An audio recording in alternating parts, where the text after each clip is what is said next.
社长好，我是社长。想知道如何从釜山到大邱，让你可以快速的一次玩韩国2个城市吗？这家号称炸鸡界的 Prada 真的好吃吗？带你和我一起来品尝看看哦。今天是我们釜山旅游的最后一天，但是我们大邱旅游的第一天，所以也是非常的期待。如果你是对韩国釜山大邱自由行有兴趣的朋友，记得观看我接下来的影片哦。在釜山的最后一餐，我们一直在讨论到底要吃什么，最后呢决定还是去吃一家我一直心心念念的猪肉汤饭。因为这一家猪肉汤饭好多 YouTuber 都有推荐过，我们本来是第2天就要去吃的，结果走错家了。不过呢这样也很好，就是有点比较嘛。从西面站7号出口走出来之后，大概走3分钟的时间，就会看到猪肉汤饭一条街，上面卖的就是很多的猪肉汤饭店。进来之后，它一样会给我们非常多的小菜，我一样是点了1碗猪肉汤饭。我发现在韩国的猪肉汤饭店，他们每一家给的小菜呢，其实都差不多，但是呢，可能每一家泡菜的味道啊，什么都会不太一样。那重点呢，他们的汤头就会有所差别。像我们第2天吃的那一家猪肉汤饭，它的汤头就比较清淡，然后呢，你要自己去配你想要的口味。不过这一家猪肉汤饭呢，它的汤头就比较重口味，所以如果你再加很多的小菜，可能就会觉得有点太咸。那每个人就会有自己喜欢的口味嘛。那我跟我朋友呢，他们都觉得我们第2天吃的猪肉汤饭店比较喜欢，包含它的泡菜比较好吃，还有它的味道可以自己去调整，所以我们是比较推荐第2天的猪肉汤饭店。如果大家有时间的话，也可以2家都来吃看看哦。吃饱喝足后，我们就要前往大邱。那我们是搭 KTS 的方式呢前往大邱，于是呢我们就先搭计程车到釜山的高速铁路站。从釜山搭到大邱呢，最多人推荐的就是 KTS 跟 SRT 2种方式。那 KTS 呢，它的班次是比较多的，2个的时间呢都是在40-50分钟左右，所以呢我们就直接搭乘 KTS 到大邱。要购买 KTS 的票呢也很简单，有3种方法。第一种呢，你可以先下载他们有一个 KTS 的 APP， 然后下载之后呢，跟着上面的步骤一步一步的做，你就可以购买 KTS。但是不知道为什么我们那天使用的时候，在付款的时候一直没有通过，于是呢我们就只好现场买票。如果当天你已经确定你要搭乘是哪一个班次，你也可以直接去 Trip.com 上面去做购买，因为它的价格其实跟我们现场买票的价格是差不多的，那反而还比较简单。在 Trip.com 上面购买完成之后呢，跟台湾比较不一样的地方是，你不需要把它列印出来，你也不需要给服务人员看，你可以直接去做搭乘。那车长会在验票的时候，你再把你的 APP 打开来给他们看就可以了。如果当天你想要现场买票的话，你可以直接上2楼，这边有一个很大的柜台，那所有的票呢都是在这边购买的，包含 SRT 或是 KTS， 所以呢你就只要跟着排队去做购买就可以了。现场买票的时候呢，因为我们怕语言不通，所以我们是把我们的 APP 的那一页直接截图下来，因为我们就是卡在付款嘛，所以我们就截图下来跟他说我们要去到哪里，那是哪一班的车次，直接请他帮我们做购买。那一张票一个人呢大概是385元台币左右，其实我觉得还蛮便宜的。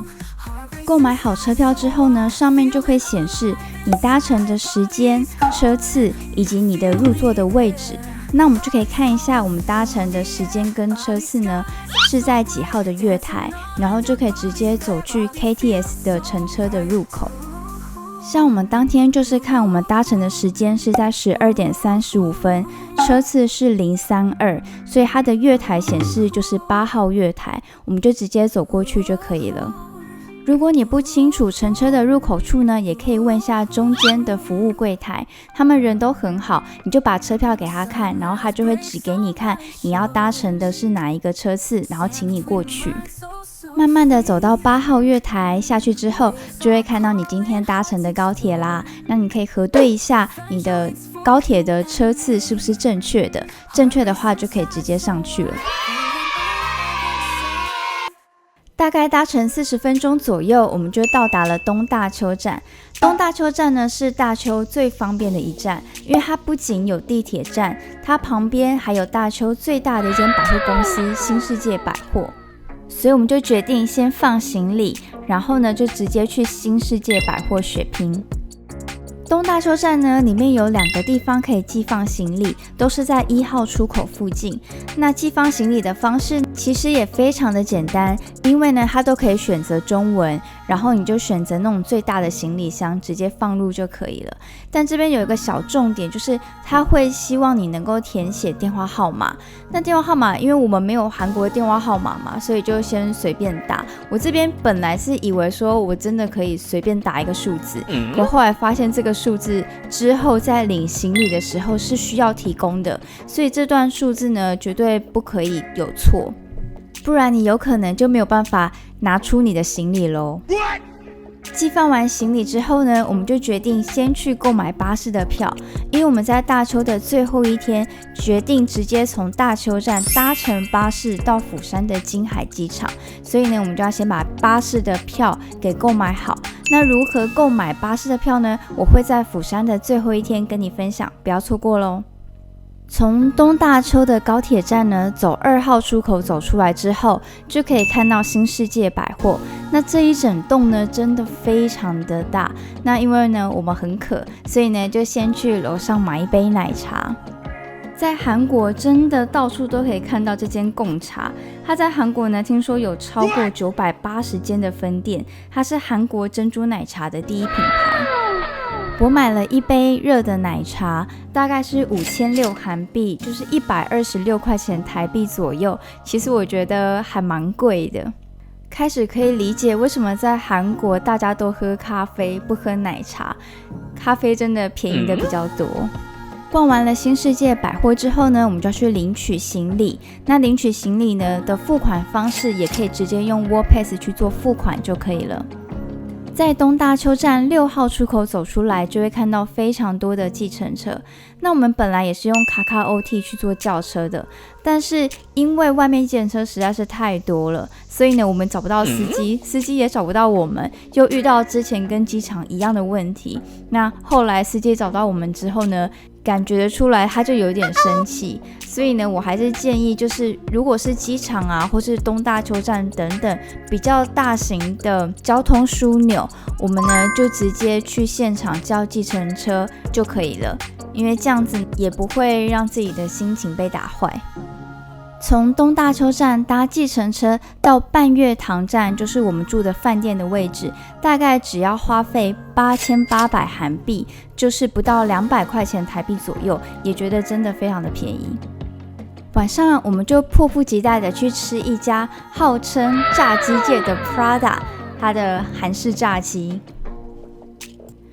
我们也点了大家最推荐的黑蒜酱油口味跟青阳辣椒蛋黄酱口味。先说结论，我觉得这一家根本就是被炸鸡店耽误的披萨店，因为它的披萨真的好好吃哦，我从来没有吃过这么好吃的披萨。它的呈现方式也很特别，它是像方形的，上面加了很多蒜，然后它的酱料也搭配得非常的好。总之我觉得如果大家有机会来到这间店呢，一定要点它的披萨吃吃看，它的披萨真的很好吃。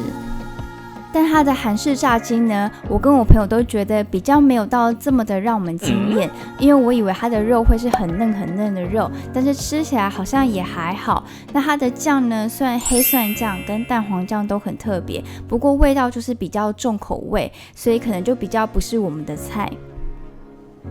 这一家总体呢，还是推荐你有机会来到大邱一定要来吃吃看，因为它的味道真的不是我们在台湾能够吃到的口味。下一集想要与你分享我来到大邱之后最心心念念难忘的美食。如果想知道海女文化村有什么好玩的好吃的，记得先去观看我上一部的影片哦。喜喜欢我的影片，请按赞、订阅、分享，并开启小铃铛哦。